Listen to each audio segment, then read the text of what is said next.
everybody. Welcome to today's webinar. My name is Amy Keller, and I'm a dietitian at Mary Rutan Hospital.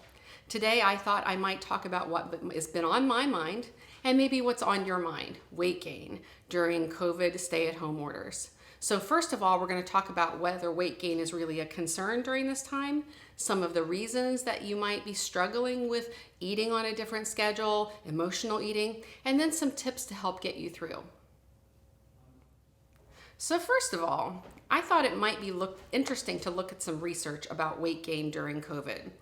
So you might feel like everyone is gaining that quarantine 15 that everyone seems to be worried about, but I'm not sure really that's based in fact. In fact, there was a consumer electronics company that did a study based on data that they gathered from their users, from their Fitbit or those types of devices that people wear on their wrists. So in the US, only 37% of people have reported gaining more than a pound during COVID. And in fact, the US of average weight gain is only a quarter of a pound. Other countries have pretty similar data to us as well. Activity has not dropped as much as you would think it would. I think this probably depends a little bit on where you live. Of course, in New York City or some of the larger cities where people walk, for daily commuting, certainly steps have dropped a lot. But in Ohio, for example, there's actually been a 6% increase in steps. Hiking actually has increased by 34% throughout the United States, which is very exciting. We know that YouTube yoga video usage is at an all-time high. And anecdotally, in our family, we've noticed that we tried to order a bike tire a few weeks ago, and we went to the bike shop and were told that they've actually never been so busy. And so you might notice that if you're out in your neighborhood. I've seen in our neighborhood more people walking their dogs than ever. We went out and did some biking on a trail and it was just packed. Which is really exciting because, again, that means people are getting more active and staying more active. We know that sleep is affected. And of course, people are going to be suffering from difficulty sleeping, insomnia, maybe more vivid dreams during this stressful time. But interestingly, according to the data from this study, most people are generally going to bed at the same time, but many are waking up a little bit later. Likely because maybe they don't have the commute that they used to have, or they're not trying to get kids off to school. Does home cooking help? According to this study, this can help with eating habits, but this is probably unevenly distributed amongst the population. So there may be families that are struggling just to get anything on the table, particularly if there has been job loss. And then there are families that, can get groceries delivered to their doorstep. So I think, that home cooking may be different amongst the population. Many people are grocery shopping less frequently, and most people are using more shelf-stable items. But I think, people assume that's an unhealthier choice, and it really isn't. Grabbing a bag of pasta and a can of beans and putting a little cheese with that, and then a vegetable, again, you've got a really nice balanced meal. So what are some of the issues that are leading people maybe to feel like they're eating more than usual? So I actually did a brief survey on my social media, and I got some really interesting responses, and I kind of took keywords from everybody's responses. So you might recognize yourself in some of these. Stress eating, that's maybe the number one thing people identified as a trigger for eating more than usual. And I think people can respond to stress in different ways. In fact, I had a couple of responses where people said they were eating less than usual. And I think people kind of tend to fall in one of two camps with that. They say, they eat more than usual, or if they're really stressed out, they don't eat at all. Boredom was another thing. And again, we're all home more than usual. All the activities have been canceled. We were looking at our April calendar a few weeks ago, and there was nothing on it. I'm sure your calendar looked similar. And we're home more, food's within easy reach. We're going to talk about that in a second. And so boredom can really lead to more snacking than usual. On to that food within easy reach. If I'm at work to get food, I have to either go to the cafeteria or, walk at least some to go get it. But if I'm at home, food's right here in the kitchen. It's right here in the cabinets. And you might be experiencing that as well. Reward and comfort. And again, I think this goes along with stress. I think getting to the end of the day sometimes during this period, particularly if you have kids, you're trying to do schooling. We're here trying to finish up schooling this week. So there's a lot of like sort of backlogged assignments that we're trying to get through. Can be a really stressful time. And so sometimes you get to the end of that day and you're like, oh, now I can, reward myself with something to eat. And maybe you didn't do that before. The weather. And I have to say it's beautiful here today, but that's not certainly been the case during this entire stay-at-home order. In fact, it feels like it's been a really cold spring with lots of rain and maybe some fog. I saw a description that it was like a weighted blanket that's been over kind of the state during this time, and I think that's really true. So weather is difficult. If it's, it's kind of nice to get out if the weather's beautiful, but it's hard to get motivated if it's not. The loss of schedule and structure. And just like that empty calendar, the loss of schedule and structure is really difficult for a lot of people. Again, example from my own life, I'm very structured at work. I have a morning routine, I have a lunch break, I have an afternoon sort of routine that I go through. And when I'm at home, or maybe when you're at home, you just don't have that structure anymore. You don't have that schedule anymore. And so I think that can really contribute to eating more than we intend to. The loss of an exercise location, and I had several respondents kind of cite this. The CrossFit gyms are closed. The yoga studios are closed. Just the regular gyms are closed, and people, are used to working out in groups. They're used to being together to work out. One of the respondents, cited that his CrossFit team was really inspiring to him, and now that he doesn't have them anymore, it's been extremely difficult for him to even get his shoes on and go even for a walk.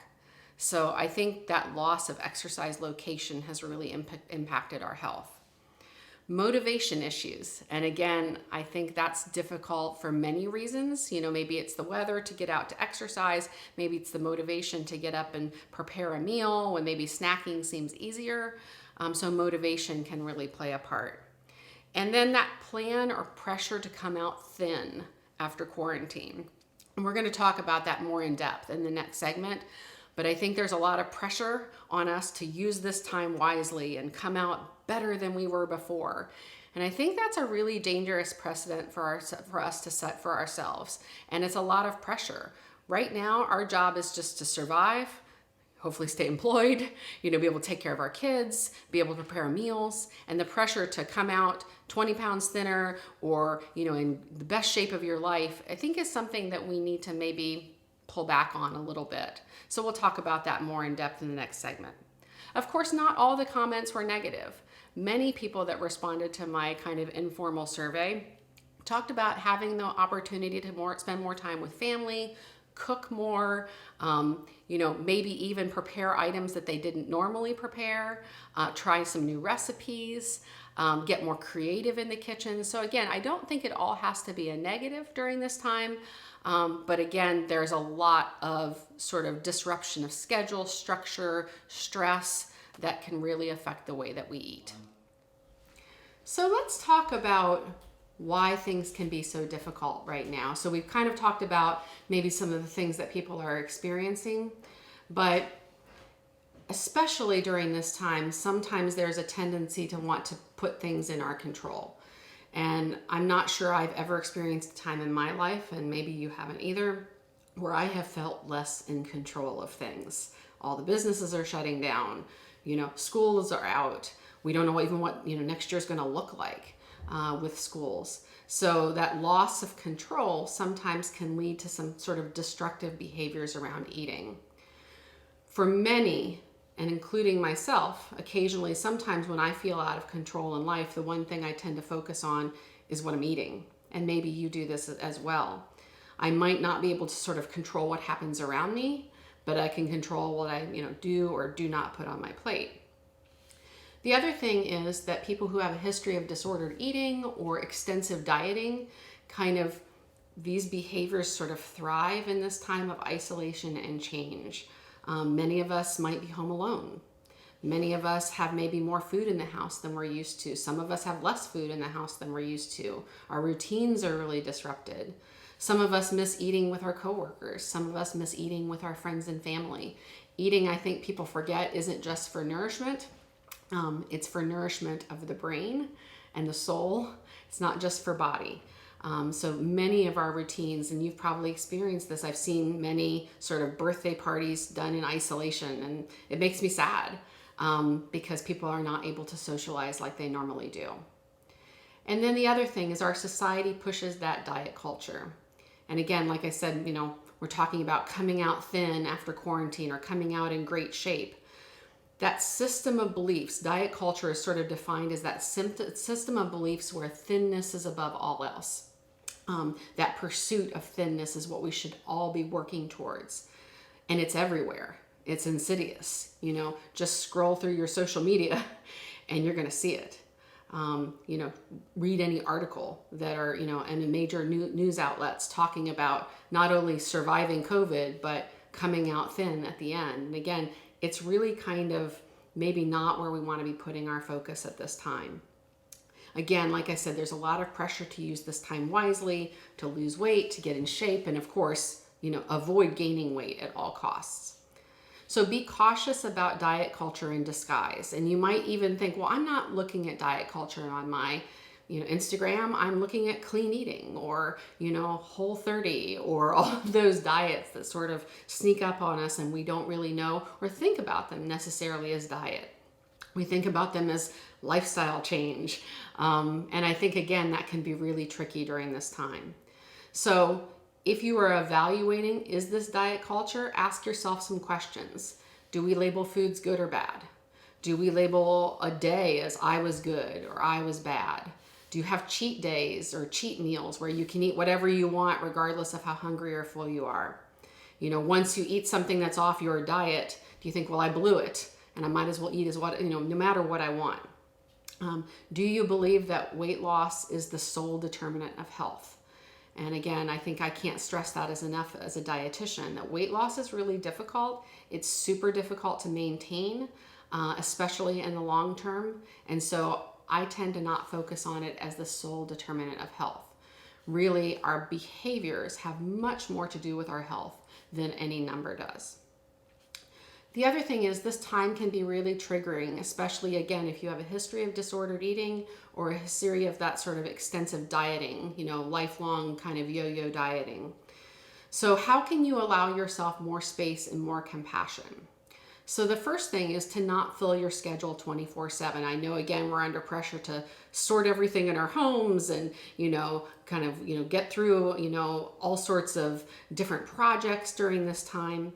But if you sort of fill every minute of your day, that distracts you from being able to feel.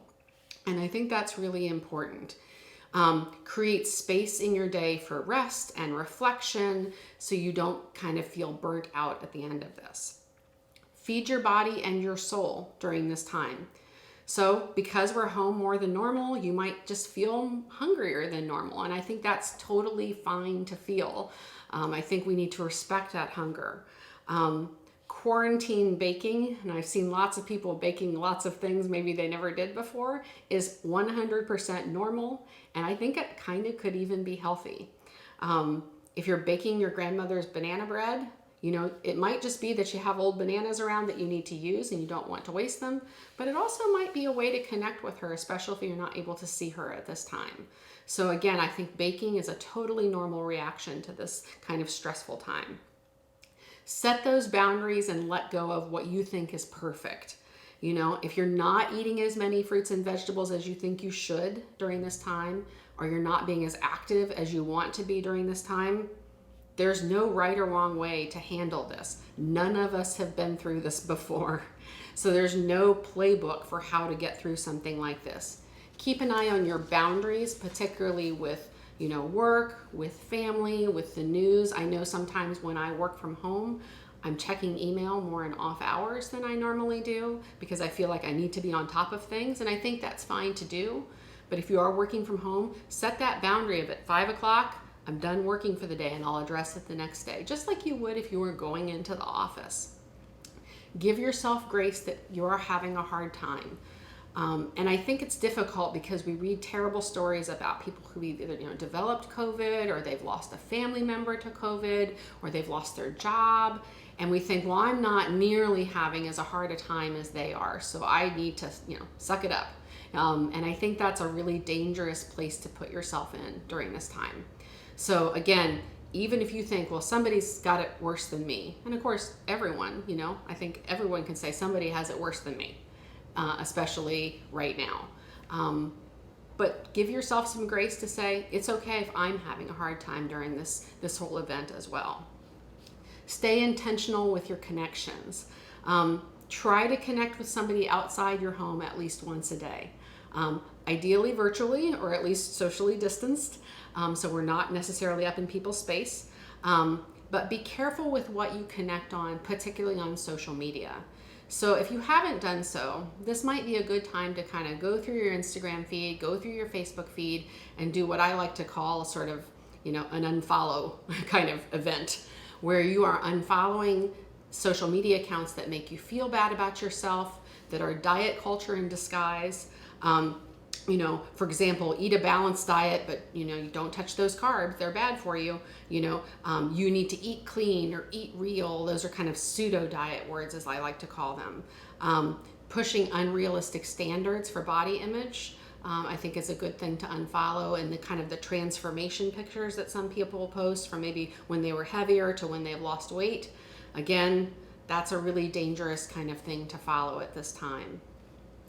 And then finally, on emotional eating. Diet culture would have us believe that emotional eating is bad. Just like quarantine baking, it's 100% normal, and in fact, it could even be a healthy way to cope. The issue is when emotional eating becomes the only coping mechanism that you have. And we're going to talk more about other coping mechanisms in the next segment. Emotional eating is particularly a problem for people who do not eat enough. And we'll really get into that here soon. Again, there's nothing wrong with you if food is something that you turn to during this stressful time. Absolutely nothing wrong with you. So again, the only problem becomes is when it's the only thing that you can turn to during this time. So we're going to get some more ideas of what you can do for better self-care during this stay-at-home order. So let's talk a little bit about some tips that you can use and take away from today's webinar for dealing with eating changes without necessarily turning to a diet. So first of all, practice that acceptance of yourself. If food is what gets you through this time, that's perfectly normal. I think we get into a sort of a cycle with ourselves where we sort of shame ourselves for self-soothing with food, and I don't think that's necessary. The other thing is that shaming yourself for self-soothing with food then sets up a cycle for restriction. And then when you restrict, you inevitably kind of swing the pendulum the other way and you overeat. So setting up that cycle of feeling bad about self-soothing with food, you restrict, then you end up eating more than you intended, can set up kind of a vicious circle that's kind of difficult to get away from. Please do not feel ashamed if you've gained weight during this time. Don't feel ashamed if you're worried about it too. I think our fat-phobic sort of society says weight gain at any time is bad, but right now, surviving the pandemic, keeping your family safe, keeping yourself safe, socially distancing, staying employed, again, working, keeping your kids healthy, keeping your kids in school, and all of those types of things are all we need to be focusing on at this point. And then remember, bodies change throughout our lifetime. Your pre-pandemic weight may have been sort of artificially sort of low, suppressed, because you were very strictly dieting prior to this pandemic. Maybe your weight will go back down if you've gained weight during the pandemic, but maybe it won't. Again, maybe this is the point of your body where you're that sort of set point where your body is the happiest. The second thing, and we talked a little bit about this in the previous section, is to make sure that you are eating enough. Not eating enough, and I cannot stress this enough, is the number one trigger for emotional eating. I really feel very strongly that you're setting yourself up for emotional eating if you are restricting your food throughout the day for whatever reason. You do not need to reduce the amount that you eat just because you are home. You do not need to reduce the amount you eat because you don't have your CrossFit gym to go to. This will eventually backfire on you. There's tons of research on this. Dietary restriction leads to overeating, particularly emotional eating. by regularly eating throughout the day, and whatever that means for you. Whether that's 3 meals and 2 snacks, or, maybe 6 small meals throughout the day, whatever that means for you, regularly eating throughout the day can be the number one thing you can do for yourself to sort of help kind of stem, that tide of emotional eating that you might feel coming on. Eat all the food groups, yes, even carbs. Very important to include carbs. And, one of the things people say is, I'm craving carbs right now. And I say, well, are you eating carbs? Because if you're not eating any carbohydrates, you're going to crave carbohydrates. It's just the way our body's chemistry works. So it's really important to eat all the food groups, like I said, even carbohydrates.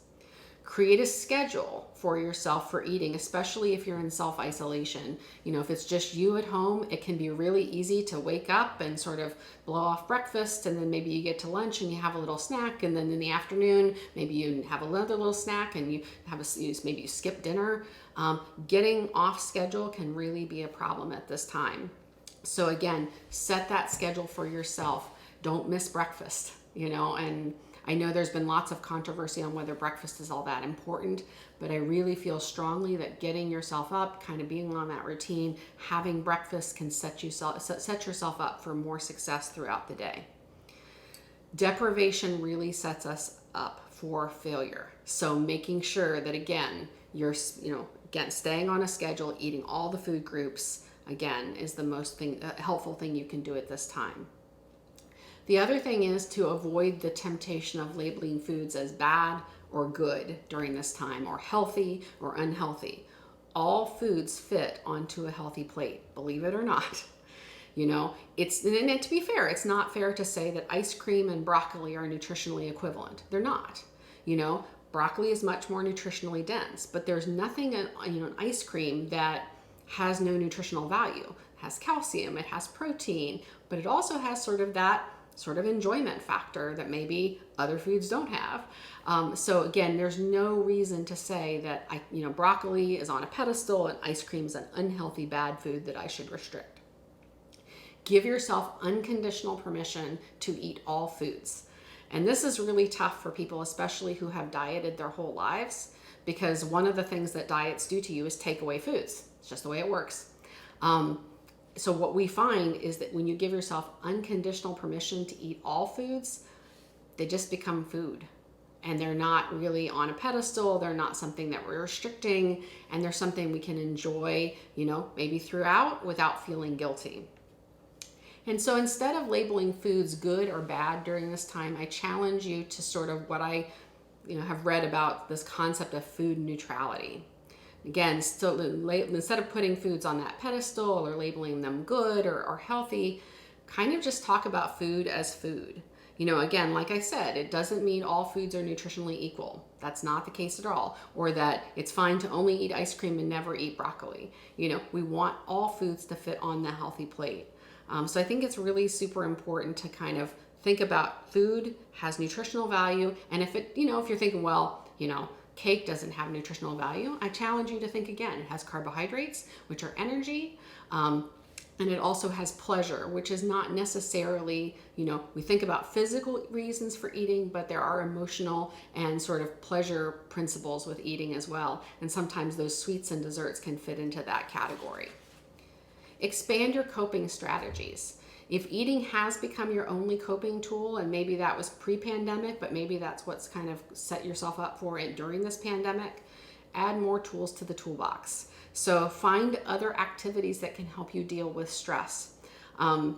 I'm a big fan of jigsaw puzzles. For anybody who follows me on social media, you know that. But journaling, painting, calling friends or family, keeping up that social connection, doing a yoga video, doing just even some basic deep breathing throughout the day can really help you deal with stress.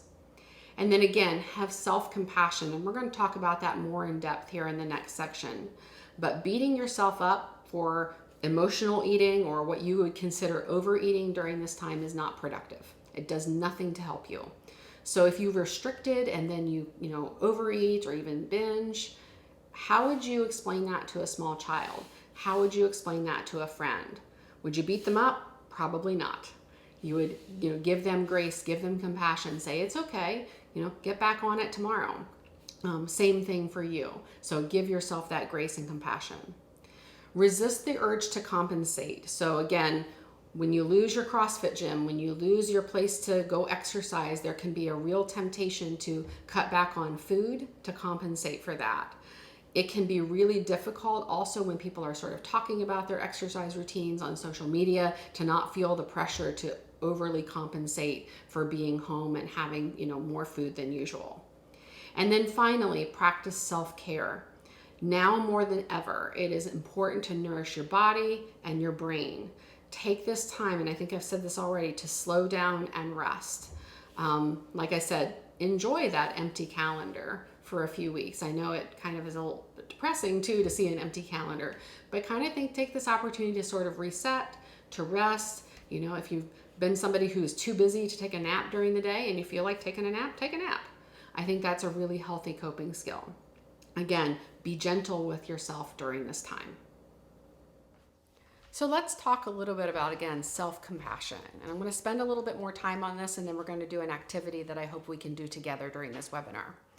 So the first part is self-kindness. So treating ourselves, again, the way we would treat a small child or a friend, not beating ourselves up internally when things don't go right. Dieting is a pretty perfect example of the opposite of self-kindness, because really it's the only industry that when it fails, it's your fault. It's not the diet's fault, it's your fault. So I really think that's sort of an unfortunate thing that dieting does to us. It makes us feel like when we aren't successful, we have failed. The other thing to remember is that everybody has weird stuff going on right now. And even those people that you scroll on social media and you see that you feel like they're nailing it. Again, this is one of those things where everyone is struggling right now. Everyone has weird things going on with food. Give yourself a break to think, I'm the only one who's going through this. Everybody has this sort of weird thing or, hang up around food, or even, again, stress that they're going through that is specific. Self-compassion can, again, help us, we feel less isolated if we're having pain or if we're having emotional eating. Again, remembering everybody is struggling.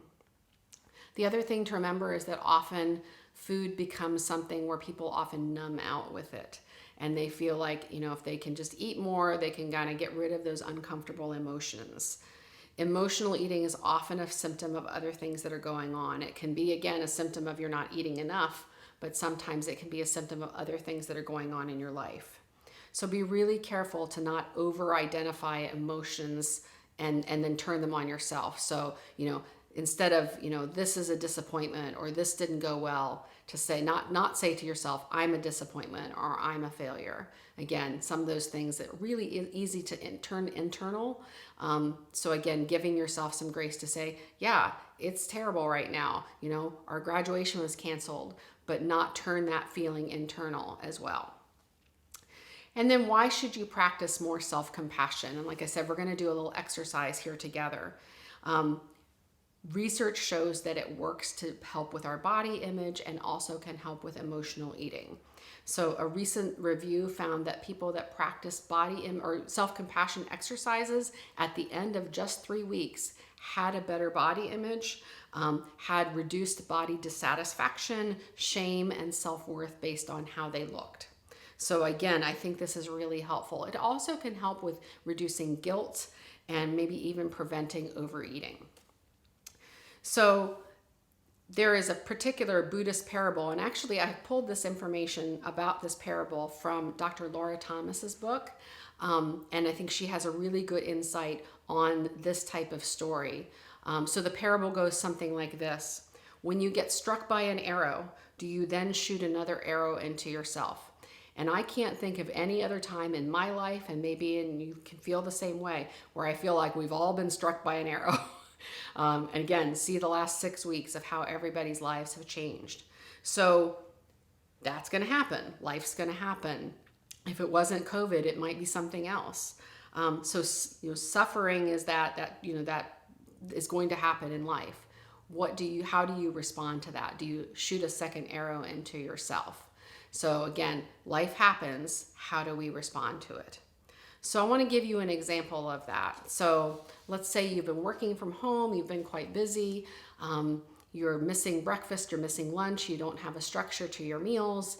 Maybe you're just sort of snacking throughout the day. Maybe you're not even snacking. Maybe you're just getting to the end of the day without eating anything. And so maybe you get to the end of the day, it's been a long day, maybe it's been stressful, you've been in the office or at work, you come home, it's 8 o'clock at night, you pop a pizza into the oven, and before you know it, you sit down, you eat the entire thing. Well, that's the first arrow. So what about that second arrow? So the second arrow can look something like this. You might say, ugh, I ate so much. I'm so fat. I'm disgusting. I can't believe I ate the whole thing. I'm going to have to work extra hard tomorrow to burn this off, or I'm going to miss meals tomorrow. I'm going to skip meals tomorrow to make up for all these calories that I ate. So that's one type of arrow that can strike you the second time. Another arrow, or maybe another approach that you could take that might be more productive, might be to respond more calmly. So instead think, I was really hungry. It was 8 o'clock at night. I hadn't eaten anything all day. No wonder I was really hungry. I'm going to go through a lot right now. I'm going through a lot right now. Things are stressful. Things are stressful at home. Things are stressful at work. Again, being kind to yourself. Think of how you can plan that's more productive for tomorrow. Instead of thinking, I'm going to go to the gym, or I'm going to, go for a run and burn all these calories off, or I'm going to skip meals to make up for what I've done. Think about maybe more productive ways that you can handle it and say, okay, I missed breakfast, I missed lunch. Maybe tomorrow I can set up a time to have breakfast, or lunch I can take a reasonable lunch break, or even maybe I can set up a snack in the afternoon. So by dinner time rolling around, I'm not quite so hungry. The other thing to remind yourself is that everybody's going through this. So again, that sort of giving yourself some grace and say, everyone is dealing with emotional eating right now. Everyone is dealing with stress eating. So let's do a little exercise together. And again, this is from Dr. Laura Thomas's book, and it's called a self-compassion break. So just get into a comfortable position, whether that's on your couch, if you're watching this at work, maybe at your desk chair. If you're lucky enough to be outside on a beautiful day, sitting outside in the grass, or if you are practice yoga, you have a yoga mat, this might be a good time to go get comfortable on that. So I want you to think about a difficult situation that you're feeling and how that feels in your body. Again, maybe your difficult situation has nothing to do with what's going on right now. Maybe it's a completely different issue, and that's totally fine as well. But maybe sit for a minute and think about a difficult issue that might be going on. It could be, like I said, unrelated to COVID. So I want you to visualize that situation, and maybe it helps to close your eyes. Visualize that situation until you start to feel that tension, that uncomfortableness. So take a minute and just do that.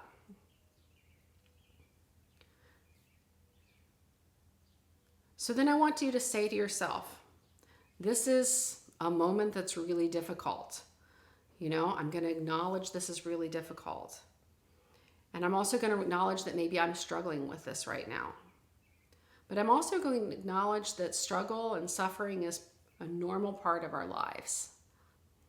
And then I want to say to myself, it's not abnormal to feel that I'm struggling at this time. So then I want you to place your hands one on top of the other. I want that you put them kind of over your chest or your heart. Take a couple of deep breaths. And I want you to say something kind and compassionate to yourselves. You can say, maybe it's time for me to be kinder to myself. Maybe I can accept myself for the way that I am. Maybe I can safely endure the stress and pain. Maybe you've got this. That can just be even just as simple as that. Or may I forgive myself. Or maybe I can give myself grace for dealing with some really difficult times and stressful times. Maybe I can give myself grace for letting go of diet and food rules during this time as well. So finally, I know it's not hard to look forward right now and to think about what it's going to look like in a week, a month, a year from now. I really struggle with thinking too far ahead, and maybe you do as well. Take things one day at a time right now. Realize that it's okay to self-soothe with food, and maybe it's even a healthy coping mechanism. If it's your only coping mechanism, think of other ways that you can cope, but don't count out emotional eating as that's a completely unhealthy way to deal with this. Give yourself grace and know that emotional eating is actually a healthy way to cope. Get your body moving. Again, it doesn't have to be going back to the gym, although again, if that's your thing, go do it. It can be just practicing some gentle yoga, taking a walk outside on a beautiful day, joining the 34% of people that have discovered hiking as a new pastime. Get out in nature. Make sure that you can pause and rest when you need to. And that's not only just for time for sleep, but pausing and resting during the day. Instead of thinking about, again, that giant to-do list that maybe we've all set for ourselves during this time, think about, I'm going to take a break during the day. I'm going to do some journaling. I'm going to do some painting. I'm going to work on a puzzle if you're me. And again, just taking that time for yourself can really help you cope during this time without turning to a diet. But again, thinking about emotional eating as something that is healthy and, it's a way to cope and it's totally normal, and to give yourself as much grace as you can during this difficult time. Thank you.